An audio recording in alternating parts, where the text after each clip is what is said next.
Siapa yang tahu salah satu manfaat bagi kita?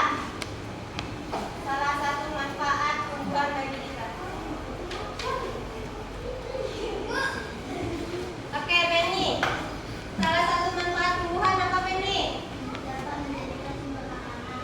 Oke, salah satu manfaat tumbuhan bagi kehidupan manusia sebagai sumber makanan. Ada lagi yang mau ngasih? Oke. Sebagai obat-obatan. Lalu apa lagi, Ra? Sebagai penghasil oksigen. Ayo, ada lagi?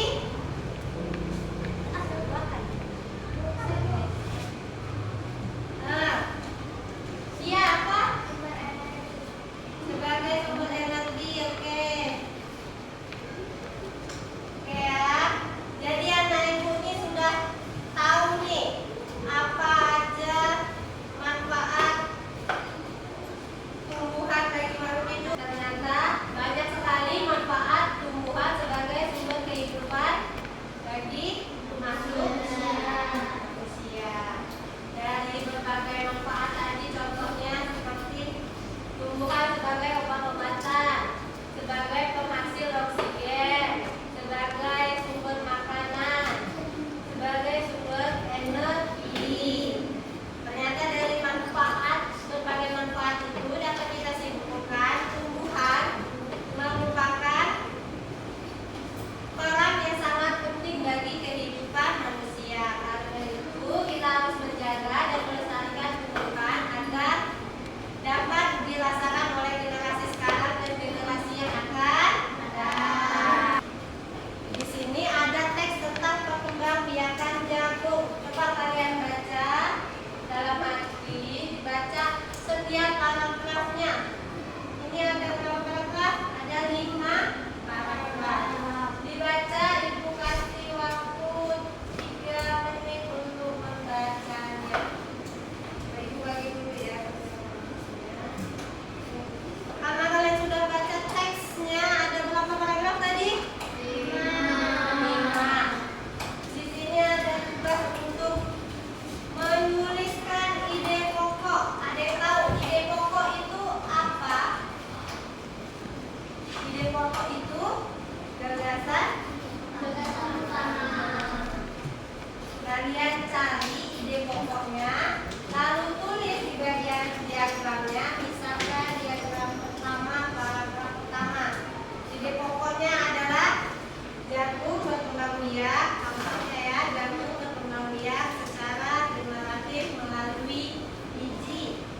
Nanti paragraf kedua apa ide pokoknya sampai ke paragraf 5. Coba kalian isi dulu ide pokoknya, cari dulu ide pokoknya setiap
pokok paragraf 5 ada di jagung memiliki banyak manfaat bagi manusia. Betul? Oke, tepuk tangan dulu.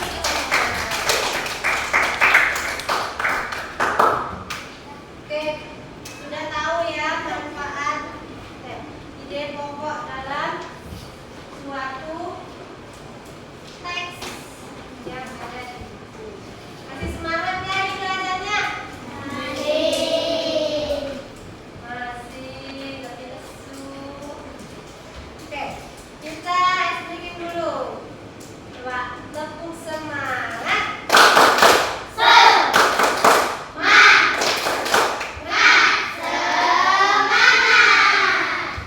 Oh, semangat semangat lah.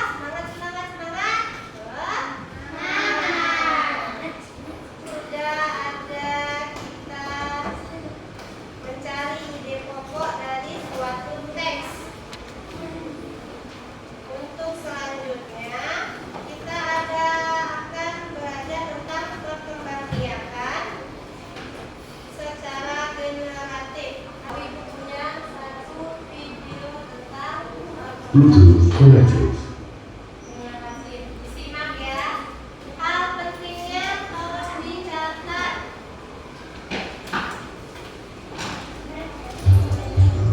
Salah satu contoh tumbuhan yang berkembang biak dengan bunga adalah tumbuhan jagung. Tepung sari pada bunga jagung akan terbang terbawa angin ketika angin bertiup. Tepung sari yang terbawa angin sebagian akan jatuh di kepala butik yang terletak di bagian buah bunga pada pohon jagung yang lain. Ketika itulah terjadi pembuahan.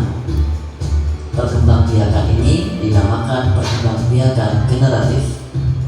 Tahukah kamu bagaimana proses perkembangbiakan generatif? Amatilah gambar bagian-bagian bunga berikut ini.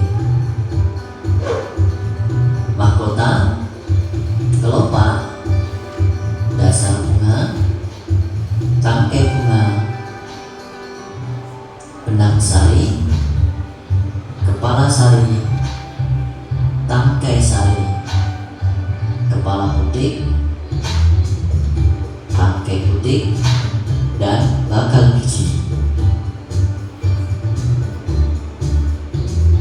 Perkembangbiakan generatif disebut juga dengan perkembangbiakan secara kawin, terjadi melalui proses penyerbukan dan pembuahan. Perkembangbiakan generatif pada tumbuhan diawali dengan penyerbukan, yaitu melekatnya atau jatuhnya serbuk sari ke kepala butik. Setelah terjadi penyerbukan, pada serbuk sari tumbuh bulu serbuk sari yang menuju ke ruang bakal biji. Kemudian serbuk sari akan masuk ke ruang bakal biji melalui bulu serbuk sari. Di dalam ruang bakal biji terdapat pembuahan, yaitu peluburan serbuk sari atau sel kelamin jantan atau spermatozoid dengan putik atau sel kelamin betina atau sel telur. Perkembangbiakan generatif diantaranya adalah dapat menghasilkan tanaman dengan varietas baru melalui penyilangan, menghasilkan bibit yang memiliki akar dan batang kuat, serta dapat melestarikan keanekaragaman hayati. Jadi tentang perkembangbiakan secara generatif. Coba dilihat lagi bukunya. Di halaman 5. Contoh tanaman yang berkembang biak dengan bunga. Contohnya tadi adalah tanaman jagung. Sudah kalian amati ya tadi?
baru agar tumbuhan lebih kuat dan tahan lama. Apalagi penyebaran tumbuhan lebih luas dan peluang kelangsungan hidupnya jangka panjang. Oke, karena setiap kelompok sudah mempresentasikan hasilnya, kita beri aplaus dulu. Generatif ini melibatkan beberapa tahap, mulai dari penyerbukan hingga perpecahan yang menghasilkan, yang memastikan kelangsungan hidup tumbuhan. Pak, kalian lihat tadi bukunya, di situ ada pertanyaan nih. Coba bayangkan seandainya tumbuhan tidak berkembang biak. Apa yang terjadi di bumi kalau tumbuhan tidak berkembang biak?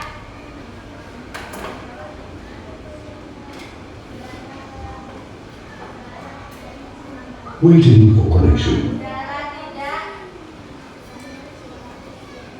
bersih. Apa lagi? Manusia kekurangan oksigen. Apa lagi? Apa lagi jika tidak berkembang biaknya tumbuhan? Lingkungan tidak indah. Apa lagi? Kehidupan manusia akan musnah.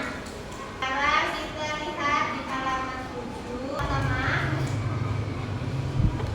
bunga yang indah bukan hanya tumbuh di Indonesia. Negara-negara lain seperti negara tetangga mempunyai bunga yang cantik karena posisi geografis yang hampir sama. Bunga kembang sepatu, ada yang tahu bunga kembang sepatu? Bunga kembang sepatu hidup di Indonesia dan Malaysia. Bunga ini dapat dijadikan sebagai pewarna. Dan ternyata di Malaysia bunga kembang sepatu dinamakan bunga raya dan merupakan bunga nasional. Coba perhatikan bunga yang putih kuning nih. Itu bunga apa? Kamboja. Kamboja. Oke, bunga Kamboja.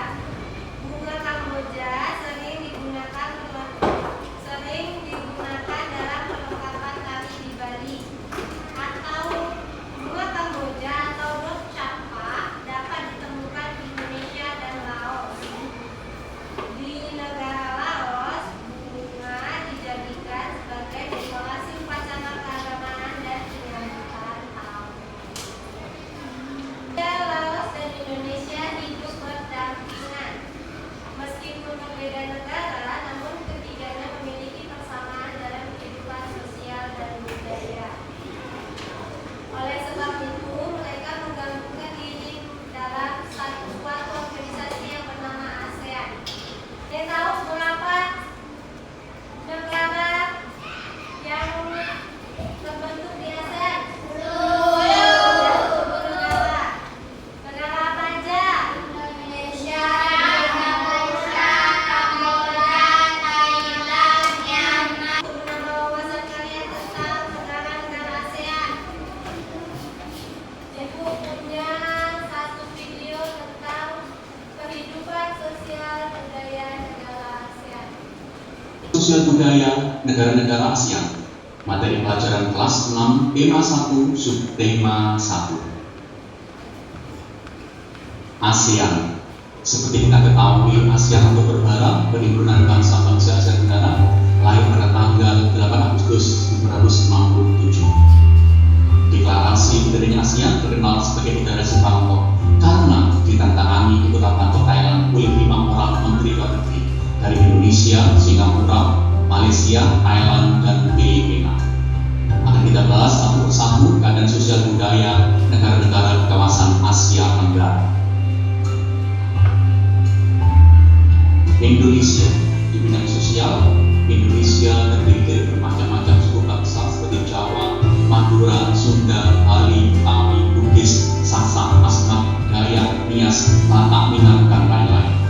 Ada 6 agama di Indonesia: Islam, Kristen, Katolik, Hindu, Buddha, dan Konghucu.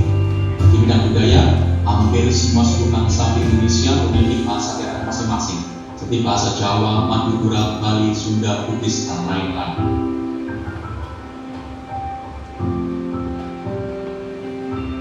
Indonesia memiliki berbagai macam tarian daerah seperti tari Remo dari Jawa Timur, tari Sendati dari Aceh, tari Piring dari Sumatera Barat, tari Legong dan Pendek dari Bali. Indonesia juga mempunyai berbagai macam lagu daerah seperti Using dari Papua, Ampat-ampat Pisang dari Kalimantan Selatan, Anak Kambing Sayang dari NTB. Selain itu, Indonesia juga memiliki keragaman pakaian adat, senjata tradisional, rumah adat, alat musik tradisional, dan lain-lain. Berikutnya Singapura. Di bidang sosial, mayoritas penduduknya keturunan Tionghoa. Ada juga etnis Melayu, India, dan bangsa Eropa. Mayoritas beragama Buddha. Ada juga penganut Islam, Katolik, Taoisme, dan Hindu. Di bidang budaya, bahasa yang digunakan adalah bahasa Mandarin, Melayu, India, dan lain-lain. Penduduk Singapura sangat tertib dan disiplin. Tidak heran Singapura menjadi negara terbersih di ASEAN. Sama kita tonton tentang kehidupan sosial di negara-negara ASEAN. Karena mengingat jam Ibu sudah habis, jadi Ibu mau kasih tugas untuk individu ya. Di halaman 14, coba perhatikan halaman 14. Ini tentang lihatkan nih. Kalian disuruh mencari informasi lebih dalam lagi. Pilih negara ASEAN, buat negara ASEAN. Nanti kalian tulis perbedaannya dan persamaannya, oke? Jadi setelah pertama tadi kita ada belajar tentang apa manfaat tumbuhan bagi kehidupan. Lalu ada apa lagi tentang perkembangan generatif. Yang ketiga kita belajar tentang kehidupan sosial negara-negara ASEAN. Nah, untuk